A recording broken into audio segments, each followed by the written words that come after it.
Suite à plusieurs morts suspectes dans des résidences privées pour aînés, l'AQDR se lance dans une grande bataille. Nous, on va commencer vraiment à dénoncer ça, là, ce qu'on appelait le réseau des résidences clandestines. Elle n'était que clandestine que de nom, parce qu'en fait, les CLSC qui existaient à ce moment-là là, référaient du monde aux résidences clandestines, mais qui n'étaient pas réglementées. Des personnes qui demeuraient dans des maisons privées, peut-être, et où les conditions étaient vraiment non salubres, là, insalubres. Il y en a qui demeuraient dans des sous-sols où c'était impensable de vivre.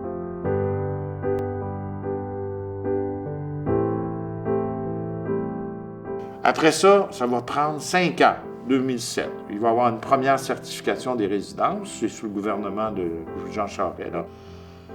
Ça, c'est une grande victoire, là, la première grande certification. Non seulement ils sont connus, mais ils doivent respecter un certain nombre de critères pour la prise en charge des aînés. On a beau vérifier, surveiller, mais les aînés continuent à vivre dans des conditions d'hébergement difficiles, particulièrement dans les CHSLD. J'ai accompagné mon père, puis beaucoup de membres de la famille. Et puis, quand mon père est décédé, ça faisait 4 ans et demi que je voyais ce qui se passait dans les CHSLD. Il y avait beaucoup de choses qui me révoltaient puis que j'aimais pas. Les aînés, ils n'ont pas tous les besoins évolus, parfois. Faire changer de couche une fois par jour, puis avoir un bain une fois par semaine, et puis c'est pas évident, ça. C'est certain que les grands enjeux nationaux, il y a toute la question, évidemment, de la qualité des soins dans les centres d'hébergement, les résidences privées aussi. Et c'est sûr que les dernières années, on a vu des histoires moins heureuses. Il y a certains endroits aussi qui sont quand même très bien. Mais c'est certain qu'on a entendu aussi parler d'histoires qui sont assez troublantes. C'est là qu'on va découvrir que beaucoup de gens décédaient par brûlure à l'eau chaude.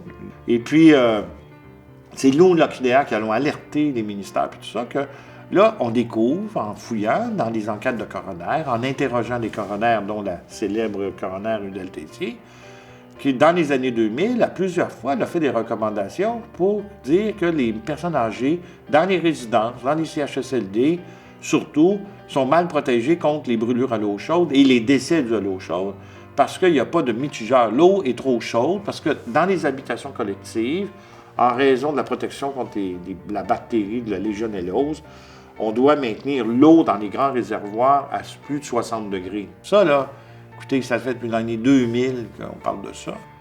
Puis finalement, on a gagné, écoutez, avec le Parti québécois, on a gagné la mise en place du règlement sur l'eau chaude. C'est fou, là. Ça, c'est ça qu'on appelle l'âgisme meurtrier. Des chutes, le problème des chutes. Encore l'année passée, on a vu plusieurs personnes âgées qui sont décédées dans les CHSLD dans le transport de lève-personne, là. Vous savez, c'est comme un bac, j'aime ça un bac, moi, sur roue, là. C'est supposé obligatoire. La loi dit que tu dois être 2 quand tu déplaces des gens dans ce lève-personne-là. Donc, il a regardé les statistiques. Il n'y a jamais eu de plainte d'accusation de négligence criminelle causant la mort chez des personnes âgées au Québec. Alors, nous, on a décidé de signaler pour des décès au cours des 3 dernières années. 4 fois, on a signalé des décès pour négligence criminelle. Dans aucun cas, à date, là, il en reste 2 à traiter, là, la police a conclu à négligence criminelle ou que le procureur a accepté de porter plainte. Donc, la chasse aux vieux est ouverte. Toute la question aussi des abus, maltraitances envers les aînés, ça aussi, c'est un sujet dont on ne parlait pas beaucoup il y a quelques années, mais sur lequel on commence à briser le silence, puis on met en lumière toutes les manifestations d'abus, de maltraitance qui peuvent survenir. Mais encore là, c'est des questions qui sont très complexes, mais la QDR est très active aussi là-dessus. Et les problèmes, il y en a tellement, comme des gens qui se font voler, en fait, compte, puis se font maltraiter, mais ils ne veulent pas porter plainte. Parce que c'est pas d'un étranger qui les maltraite, c'est souvent des gens, leurs propres gens. Le dossier violence est devenu un dossier majeur où on est intervenu à plusieurs niveaux et c'est vraiment devenu quelque chose de gros.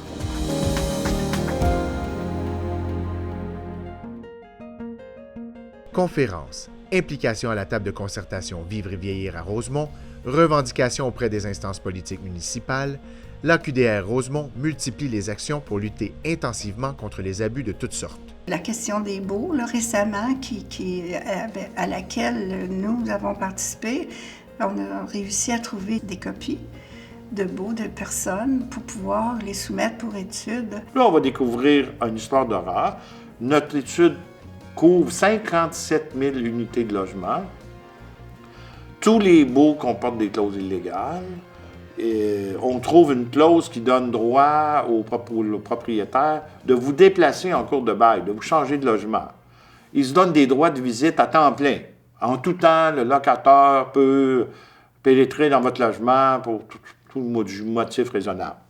Ensuite, il y a des propriétaires qui s'accordent le droit de modifier les conditions du bail, parallèlement, y compris la distribution des services, le coût des services, etc. On trouve l'obligation du locataire de remettre en état le logement au moment de quitter, ce qui est une obligation du propriétaire, pas du locataire. Il y a des propriétaires qui demandent le dépôt de toutes sortes de sommes d'argent en garantie, alors que c'est complètement illégal, la loi interdit ça. La seule chose qu'un locateur peut exiger, c'est le premier mois de loyer, au moment de la signature du bail, avant le bail. Il y en a qui obligent à porter des pantoufles le jour, la nuit. Il y en a qui interdisent de porter certains vêtements. Ce qui est épouvantable, c'est la moyenne d'âge, c'est 82 ans. On laisse à une population très âgée, les 120 000, là, le fardeau d'aller à la Régie du logement pour se plaindre de clauses illégales qui ne devraient pas être là, qui ne devraient pas exister.